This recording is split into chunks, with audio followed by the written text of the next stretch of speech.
Que no. Us dic que aneu errat. Els romans no han vingut a prendre-us res, sinó a donar, a fer-vos un servei. Roma se sacrifica per vosaltres. Aquest imperi que abraça mig món vol ser com una mare generosa que comparteix tot el millor que té. No us regiu ara per la llei romana, la més precisa i justa que existeix.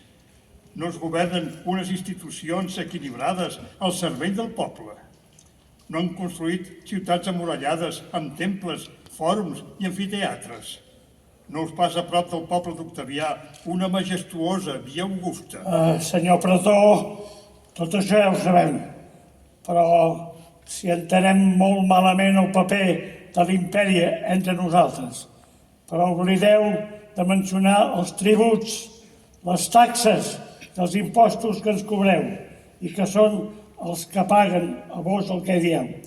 Abans que el vostre poble ens envaís. Si us plau, no feu servir aquesta paraula. I per què no?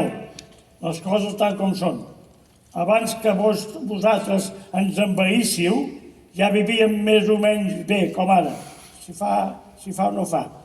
Ens regíem pels nostres vells costums, per unes lleis ancestrals també justes, i ni sabíem què eren els tributs. Estàvem satisfets tal com estaven.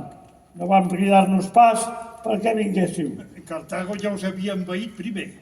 I quan dos es barallen, sempre rep el desgraciat, que no hi té res a veure. D'aquell desgraciat que vos dieu, hem fet un ciutadà del món d'avui. I per quin preu? No us ho he preguntat mai?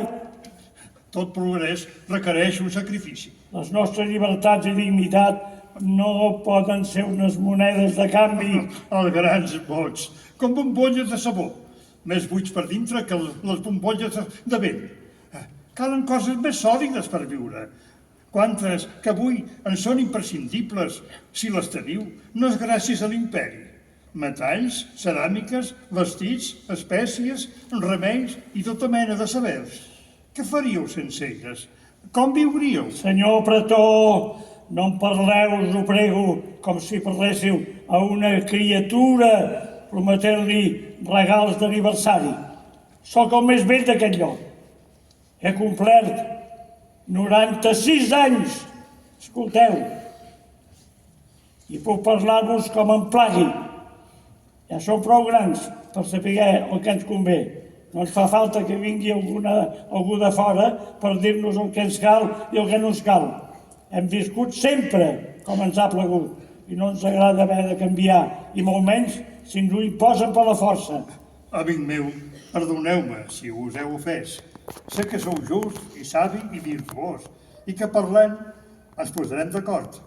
Sabeu, perquè és un fet, que els pobles ibers eren, abans de la nostra arribada, poc més que un món tribal tancat al món. Parlàveu una llengua incomprensible, escrita amb uns gargots indesxifrables, quan ara, amb el llatí i el seu bon ordre i un alfabet acceptat per tothom, podeu parlar i escriure a qui vulgueu. Crec que enyorarem sempre la nostra llengua íber. Veureu com no, com arribarà un dia en què presumireu d'aquest llatí enarbolant-lo com una bandera. No m'ho sé imaginar, però sí sé que viure és canviar, i potser tinguem raó tots dos, un pròcer romà i jo, aquest pelacanyes laietà. Tots dos fent i desfent i discutint ens assemblem al continu anar i venir de la calçada de la via Augusta. Això mateix, la vida és moviment, cal saber-s'hi adaptar a cada moment. I avui dia, de grat o per la força, aquí i arreu, l'imperi se'ns imposa.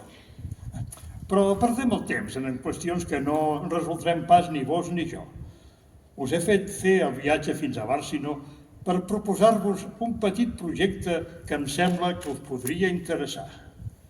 Com a representant d'Octavià sabeu que sou el lloc privilegiat, a mig camí entre Bàrcino i Egara.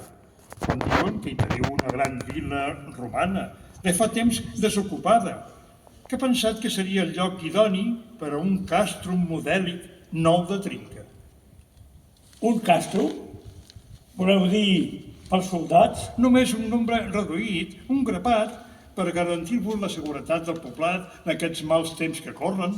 Sabeu que els laietans som gent de pau. Precisament, ja ho diu el nostre adagi, si vols la pau, prepara't per la guerra. No ens agraden ni les armes ni les guerres. Un estol d'homes no us farà cap mal.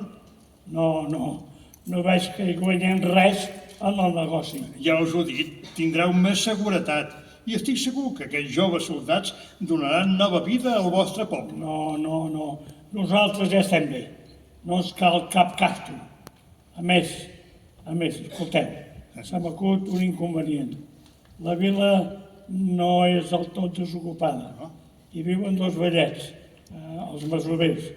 I si els feu fora, on voleu que vagi? No sou els ibers tan hospitalaris. No. Ja cadascú carrega amb el seu propi feix. Doncs resoleu la cosa vos mateix? És una ordre? Sí, és una ordre. L'imperi és massa gran per aturar-se davant d'una parella de vellers. Ja entenc quin és l'estil imperial. Així doncs, tindrem un castro. El tindreu, i en poc temps Octavià canviarà més que no ho ha fet al llarg dels últims segles. No ens queda més remei que resignar-nos. Aneu en pau. Us ho agraeixo molt. I vos quedeu en pau, senyor pretor.